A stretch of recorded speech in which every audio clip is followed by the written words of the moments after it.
Well, the Houston Astros had the visiting Twins come to town, and they couldn't win the series. The Twins looked like the eventual American League champions. Man, what a series. What a surprising turn of events tonight. The 2 solo home runs weren't enough. We're going to talk about this with Brandon Warne from Locked On Twins on this crossover edition. Let's get started.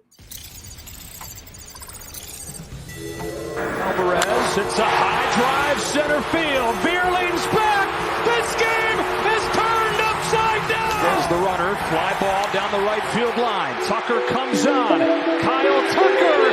This time they finish the job. Hello and welcome to Locked On Astros, your daily Astros podcast. Here are your hosts, Eric the Man Heisman and Brett Htown Wheelhouse Chansey.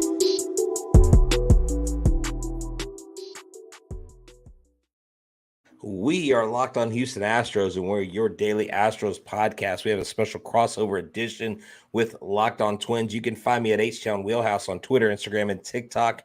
You can find the show at Locked On Astros on Twitter, Instagram, TikTok, Facebook, wherever you get your podcast. We're always positive, always Stros. Brandon Warne from Locked On Twins is here with us, sir. Tell us where they can find you. You know, I did a podcast yesterday, and I said, don't find me, but Locked On Twins, obviously YouTube, wherever you get your podcasts, and at Brandon_Warne on Twitter is another place you can listen to my rants and my raves. Hey, you know what? I love it. And, you know, we want to make sure that you make Locked On Astros your first listen. Of course, if you're on Locked On Twins, make Locked On Twins your first listen and just flip that over after you listen to your team's favorite podcast. Then go check out the opposing fans like Locked On Twins or Locked On Astros.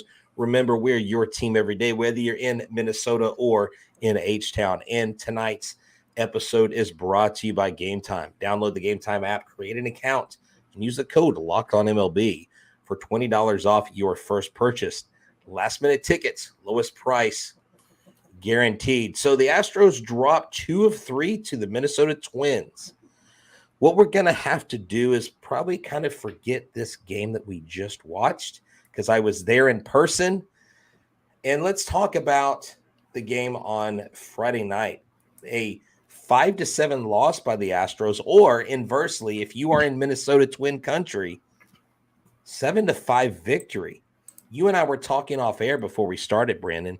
This is a game that the Astros absolutely should have won, and the Twins should have lost. Is this a game that the Twins have won much this year, this type of game? Absolutely not.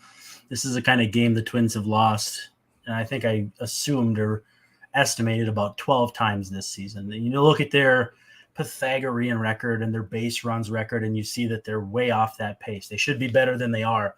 And it's because in these big spots, they have completely crumpled. They've had relievers blow up in big spots. Griffin Jax, an otherwise very good reliever, has 6 losses. And I don't care about pitcher wins and losses that much, but when a reliever has 6 losses at this point in the season, not even June yet, it's not good. So, yeah, the Twins, I think everybody was pretty positive they were going to lose this one. Royce Lewis comes through, got ice in his veins, as you saw.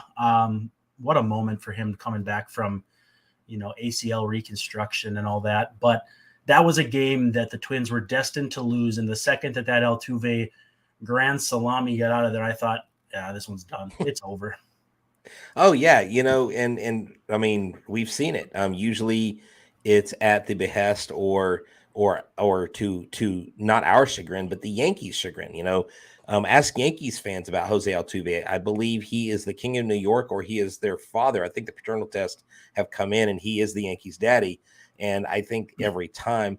But, when the Twins come to town, you can't forget about one C4, or as we call him, Carlos Correa, former son of Houston. I mean, this is a guy that put the Astros on his back. This is a guy that became the face of 2017 and basically took a big middle finger to the league and said, screw y'all. Like, this is us. We are us, and we won. And if you don't know the facts, then you can, what? And when he left, there was some feeling. There's always feeling of betrayal when a player of Carlos's magnitude, leaves. But when we replace him with Jeremy Pena, wow. I mean, you want to talk about not a bad replacement. But Carlos Correa didn't really do a whole lot this series. I want to ask you, because I know a lot of Astros fans probably are wondering about this. what is his place? What is his role in this team? Is he, because we see leadership qualities in him?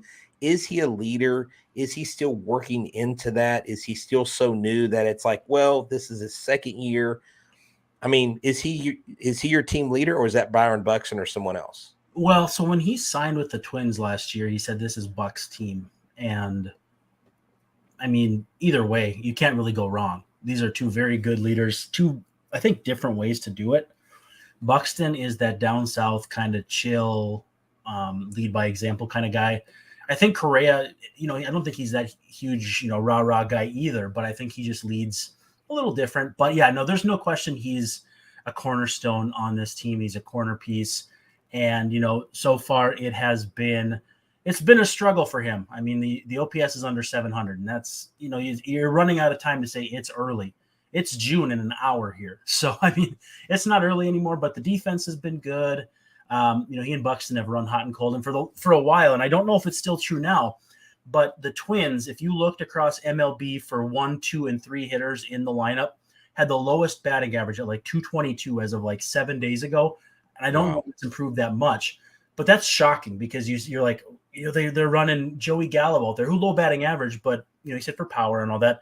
But then Buxton ebbs and flows. Correa hasn't been all that good. Max Kepler hasn't been all that good.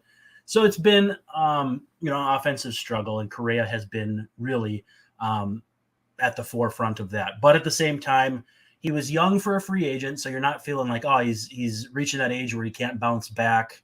Right. He's been dealing with some stuff with some plantar fasciitis in the other leg, not the problematic one. So we'll see what happens, but I still have high hopes for him. It's just taking a while to shake out the cobwebs, so to speak.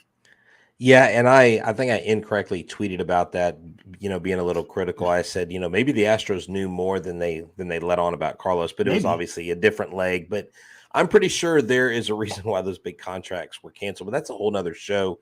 And you talked about the lack of consistency in the offense. I think for the Houston Astros, that's been our biggest thing. For the first month and a half or so, it was Tucker and Yordan Alvarez basically carrying this team without Jose Altuve. Jose Altuve comes back, has hit. Basically, I think he had his 7-game hit streak snapped the game before. Tonight, he got your proverbial rest day. Dusty Baker loves rest days. But you have an offense that boasts Altuve, Pena, Alvarez, Bregman, Tucker, Abreu, who's pretty much until recently hasn't been really hitting well. We got Mauricio Dubon, who doesn't have a high OPS, but he hits and gets on base. Jake Myers, he shows his power from time to time. Maldonado is what he is. But we've got a lineup that you would think at least 1 through 6 is going to put up 5 to 8 runs on a daily basis. But at the end of the day, when our pitchers get behind the way they do and they have to play catch up, JP France had that first start. He went 6 innings, did have 8 strikeouts, tied his career high. But at the end, it was your relief pitcher, Duran, who I was like, can we get the Twins out of contention so maybe we can go grab this guy? Tell us about Duran. Has he he was throwing his first 10 pitches, his 2 slowest pitches were 99. And then, of course, we saw Abreu hit that 103 fastball at 106.9 off the bat, one of the hardest hit balls in the StatCast era. Is this guy Duran, is he as good as he showed? Yeah, no, he is. He throws non-straight, like a splinker, half splitter, half sinker that he can touch 99 with. The average fastball for him this season, I think, is like 101.3. It's incredible. I mean, it's uncharted territory for any team, let alone a Twins team. And I don't know if you know this about the Twins, but for the longest time, they were 92 command control. They basically created a factory of Brad Radkes, to bring back a name from the past. Wow. And couldn't get over the hump in the playoffs because teams just don't really care to they don't get bothered by that kind of pitcher in the postseason. So Duran, though, yeah, he's absolutely incredible and has been a revelation from day one when he made the team last year. So came over in the Eduardo Escobar trade in 2018. And so he's been a long burn. In fact, that was the trade deadline where the Twins traded with Houston too and got that was the Presley trade. So Okay. they traded I remember Presley and Escobar like on the same day. I think Presley brought back Jorge Alcala, if I'm not mistaken, who throws pretty hard, but was not quite as good as Duran. But Duran is every bit as good as he showed against you guys. Just filthy.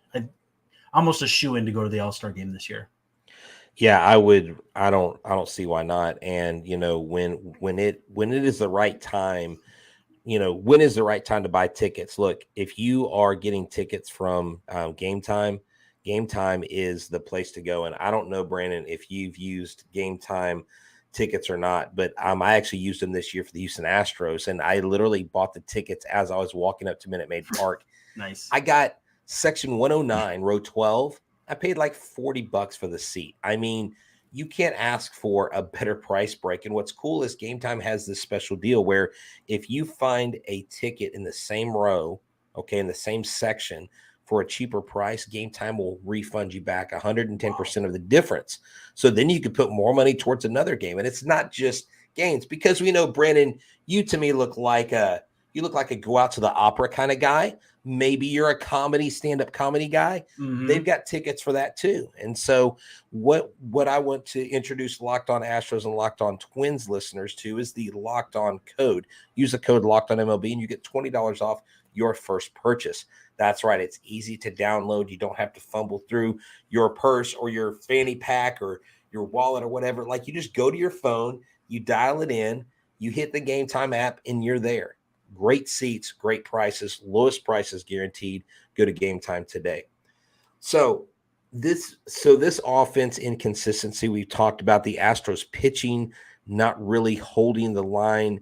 For us, we've got guys that are down. We've got Jose Urquidy that's down. We've got Luis Garcia that's not coming back till next year. Lance McCullers is like throwing on flat ground again. We don't even know what's going to happen with Lance McCullers. There's the moniker that he's built, "Bury Me in the H," right? Someone has that tattoo, and they put a Band-Aid on the H, and it says "Bury Me in the IL." Yeah, it's a brutal time to be a Lance McCullers fan. We actually had him on the show. He's a friend of the show, great guy, competitor. Like, he's the guy you want in your city, but man, he just cannot stay healthy. And Sonny Gray came in that first game. 6 innings pitched, only 3 strikeouts. I could have sworn he had more strikeouts. He just looks like he has stuff when he's on. But I want to talk about the second game, because we come into the second game, Brandon Bielak, who is kind of our number 8 guy, came in and he handled business with the Minnesota Twins. You guys only put up 1 run. I saw you did a little wager with your fan base there. I saw it on Twitter, and you were convinced that the Astros were going to come out and not allow 5 runs, because Hunter Brown is really the second best rookie in all of the American League right now. He's really the best rookie pitcher out there, and to go on that theme, Brandon Bielak comes in, then Hunter Brown comes in tonight, 8 strikeouts, but he gives up a plethora of runs. This series was a lot of Dr. Jekyll and Mr. Hyde for both teams. Well, and Bielak, I think what impressed me the most was his changeup and how much he used it, and just had the Twins eating out of the palm of his hand. And to talk about too, like you said, all those injured guys, that's 60% of a really good rotation, like a really good rotation. And then the Twins miss out on Javier and Framber. I mean, that to me seems like quite a boon. I don't know how they've been going lately, but for my money, those are the 2 best guys they've got going. So when you looked at the pitching matchups coming in, you had to like the Twins' chances to at least tread water. Sonny Gray's been incredible, absolutely phenomenal in a walk year, which, again, free agency coming up, it's a good time to be ticking like that. Not a high velocity guy, but the front door 2-seam fastball this year has been money for him. Command is good. He's been nails, just a bulldog out there. And so, I look at a guy like that as someone you could probably extend into their mid-30s. I mean, everybody can get hurt. Justin Verlander could get hurt. Max Scherzer can get hurt. We've seen that. Guys are healthy until they're not. But a guy who pitches like that, like the artistry of the pitch, I have no problem extending guys like that, because Sonny Gray has been so good. But, yeah, I like the pitching matchups for the Twins coming in. So I'm not too surprised that the Twins took 2 or 3, but the manner in which they did with this lineup in the finale, And the series itself, the Twins score 7, 1, and 8. They've averaged 4.5 runs per game this season, Wow. give or take. But it's a weird dichotomy where they score 1, and then they score 8, and then they score 1, and then they score 8. And I always think of that as kind of funny, where you look at an average of 4.5, but if you're never that average, it's kind of bizarre. You know what I mean? Like, you win 20 games and then you lose 20 games. You're a 500 team, but you've never played like a 500 team. The stats say what you are, but you kind of have that kind of disorientation. That's the Twins offense right now is either, like you said, Jekyll or Hyde. And it's more like run and hide most nights. Well, since we're talking about Jekyll and Hyde, I'm really hoping that we get more Jekyll. And I don't know if Jekyll is the good one or the bad one here in this it's story. It's kind of like Penn and Teller. I don't know. There you go. I don't know. They're both funny in their own right, okay? But let me tell you, tomorrow night, the Houston Astros play the Angels they play them on Thursday night. They play at 7:10. Shohei Ohtani will be on the mound. They haven't announced a pitcher, which means I hear someone's being sent down and someone's being called up. People are wondering if Ronel Blanco will get his first start, which would be scary against Ohtani and Trout. But you can catch every pitch of the Astros hometown broadcast with SiriusXM with the SXM app and search Astros. And listen, Twins fans, we haven't left you out. So who do the Twins play tomorrow? Well, they play the Guardians, but the White Sox got absolutely pasted by that Angels team today. Lance Lynn, old friend for the Twins, actually not that friendly because he was not happy to be in Minnesota, but got absolutely crushed by Trout and Ohtani. So maybe they'll be worn out when they play the Astros. Twins, though, have the Guardians coming to town, and that's kind of why you saw the Motley Crue punt lineup for the Twins, is to kind of get everybody right. Correa, Day, Royce Lewis is coming off the ACL and all that. So it's Pablo Lopez and Tanner Bibby, and then Bailey Ober, Aaron Savali, Sonny Gray, Logan Allen, and Joe Ryan, Cal Quantrill. So the Twins will miss Shane Bieber, who got roughed up today by the Orioles. But, this isn't a Guardians team that's got Tristan McKenzie going right now. Right. It's a weird time in the AL Central because now the Tigers are going to be without Eduardo Rodriguez for quite a while with one of those messy finger injuries. Really, the AL Central is there for the Twins to just blow everyone away, and it's been that way all season long. And they've basically been like, nah, we need to make this a little harder than that. It's so frustrating. And actually, I need to correct myself. I was looking at Friday's game. We're actually facing Reed Deppner's Thursday. Lefty. So, maybe that means if Blanco, I would rather Blanco come in against Deppner's. Yep. But they will play them same time, 7:10. Ohtani's Friday night, kids. Sorry to scare y'all. I do apologize. But, man, this Twins team, I mean, you got to hand it to them tonight. Okay, honestly, your starting pitcher, I don't even know who this guy is. Varland? I was like, is this like a variant of Verlander? Is this I've been calling him Varlander. Verlander? I've been calling him Varlander. I was like, is this guy like a Wario's World, like weird, like anti-hero Justin Verlander kind of? Because, dude, this guy was pitching well. And I mean, when you look at his record, he is 3-1 on the year, 39 strikeouts, a 1.15 whip. Tell us about this 25-year-old right-hander. So he's good when he doesn't give up homers, which, is kind of concerning, the Crawford boxes, and Houston can play small sometimes. And part of it's Yordan Alvarez hits the crap out of the ball, so it's that kind of deal. So Varland actually went to a small school in St. Paul, so not far from Target Field. And his older brother, Gus, he pitched in the big leagues briefly this year for the Brewers, was a Rule 5 pick. But they both went to Concordia in St. Paul. And so Gus was drafted, and then Louis, the Twins, kind of took a flyer on a couple years later. And he just started gaining velo, and has turned into a guy who can touch 96, has good secondary stuff. I played town ball, which is basically what we call amateur baseball here in the Twin Cities. And Gus Varland was on the same team as me, but a year after I left. So I missed out playing with Gus Varland by 1 year. But Louis a good kid, and just pounded the strike zone tonight. It's kind of interesting to see a kid like that have no fear against a lineup that, I mean, you can talk about Abreu struggles. Bregman hasn't been Bregman. He's slugging under 400, but you still have that element in your head of these guys can still mash if you put the ball over the plate, especially again in Houston. So Yeah, I thought he did a great job. And as a joke, I call him Varlander as kind of a little running Interesting. gag. Yeah, Interesting that I would make that, man. That wasn't yeah, pre-planned. You it's and a I good didn't connection. But discuss that. There you small go. school kid that spiked player development. It's a win for player development right there. And that's the thing with Hunter Brown. I know some people are saying here in the comments, "Oh, he's lost his pizzazz." But look, Hunter Brown, for even what he did tonight, at one point he had given up 3 runs, but he had 6 strikeouts. I mean, he recorded 8 strikeouts in 4 2/3 innings. He did give up 6 hits. He did allow 5 earned runs. He did have 2 walks, 3.61 ERA. He's 5-2. It's really not bad for a rookie pitcher. Most of the time, what Hunter Brown has done when he's gotten into tough situations is he's gotten out of them. And I love seeing that. I love this kid's moxie. I love his attitude. Ever since I first met him last year when I talked to him in AAA, he was always wanting to be with the big league club. And I'll just share my abbreviated version. But I congratulated him, for making the Futures game. And I'll never forget, he looked at me and he said, "It's great. I appreciate it. But I want to be at Minute Maid Park helping the Astros win a World Series."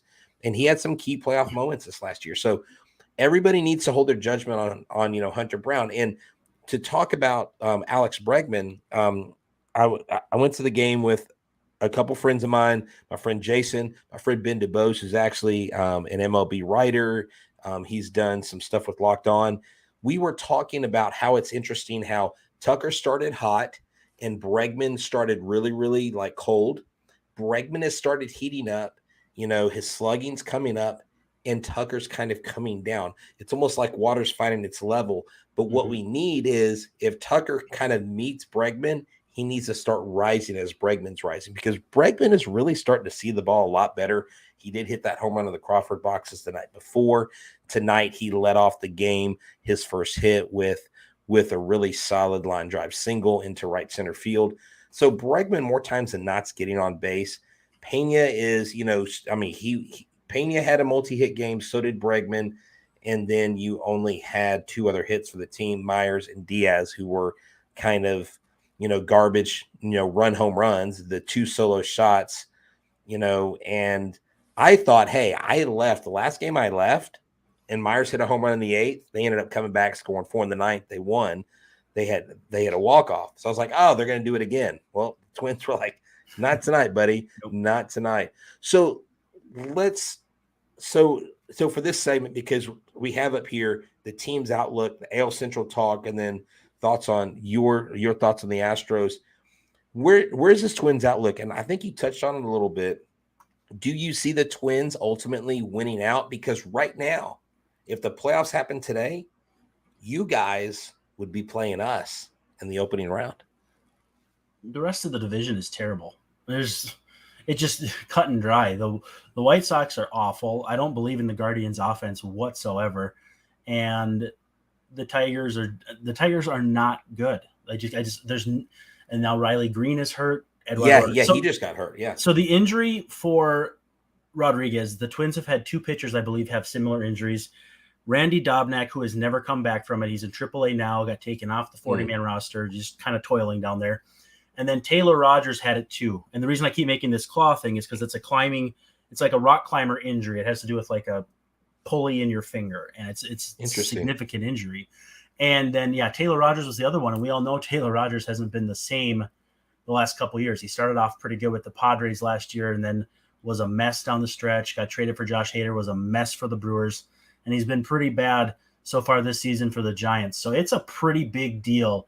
And the rest of that rotation, last I checked, had like a 5.8 ERA outside of Eduardo Rodriguez. So there's a reason why, if you go on Fangraphs, the roster resource depth charts say the Twins have about a 75% chance to make the playoffs, even though they're up 2 games in the division, because they just don't believe in anybody else in this division. And honestly, neither do I.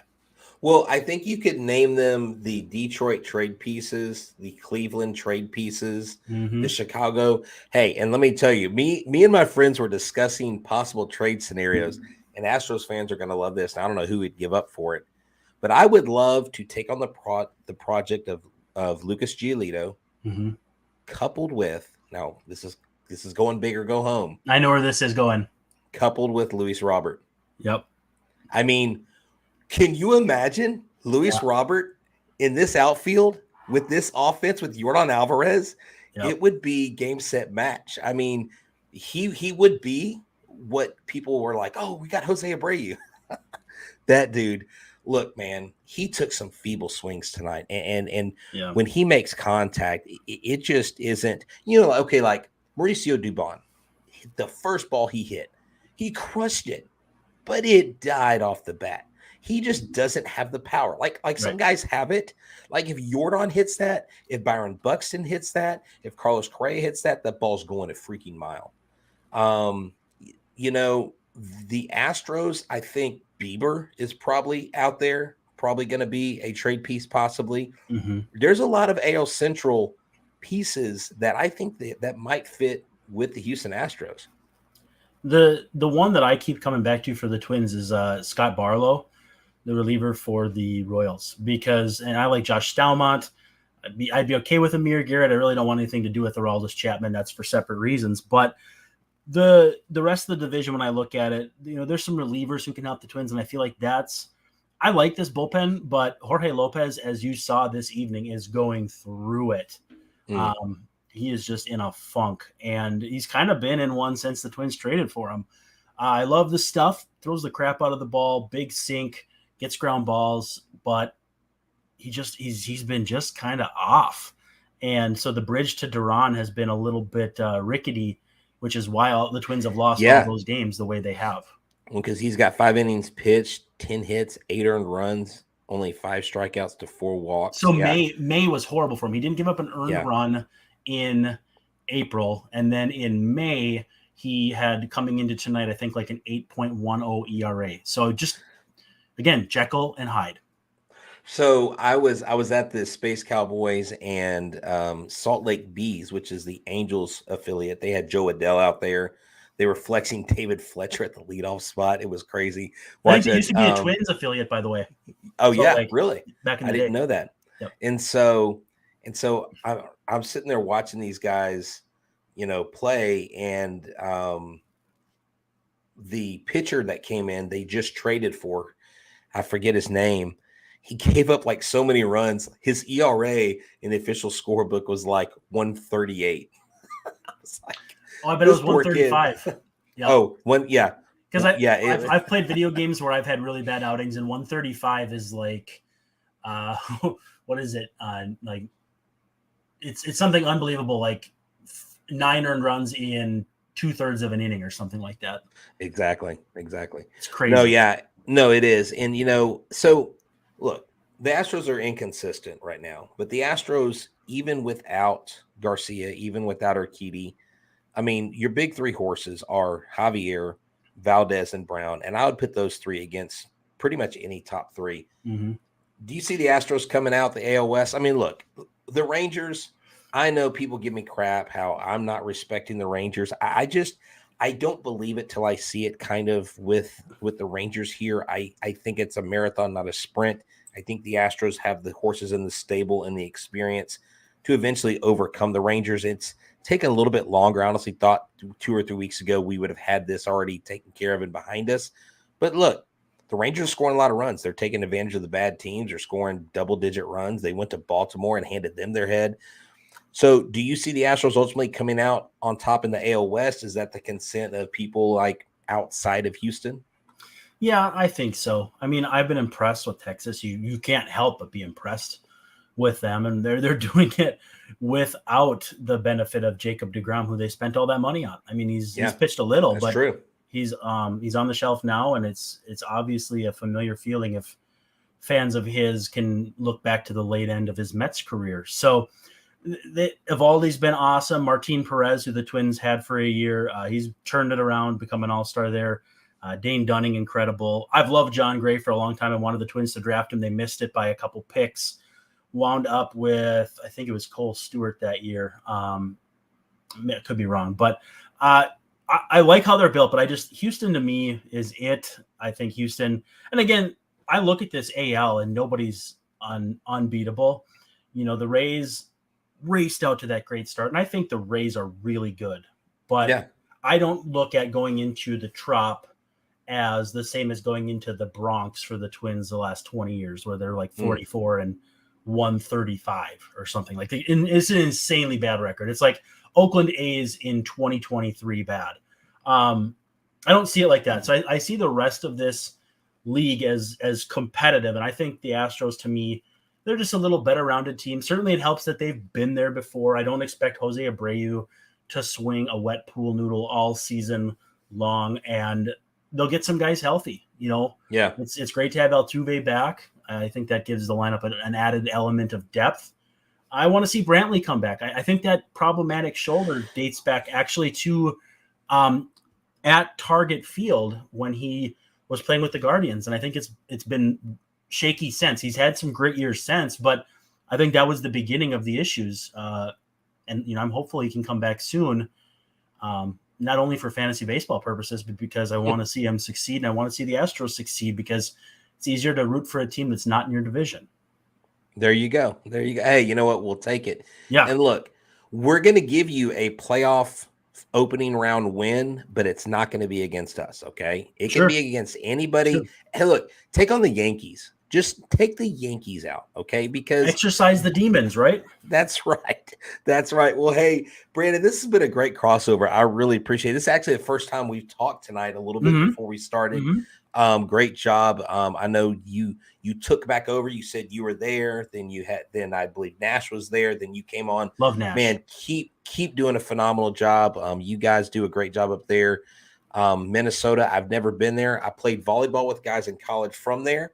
So I know a little bit about the lingo, but I'm not going to try to insult Minnesota people and try that fake Minnesota accent. So you'll appreciate that. Sure. But my name is, I'm Htown Wheelhouse, and this is Locked on Astros. This has been a special crossover edition of Locked on Astros and Locked on Twins. Myself and Brandon are here, and we need to check out Locked on Twins. Go to their website. Go to Apple, Google, Spotify, wherever you get your podcasts. He's Brandon Warne at Brandon_Warne. I'm Htown Wheelhouse at Htown Wheelhouse. And remember, when you don't know where to go, come hang out with us, because we are all your team every single day. Go Stros.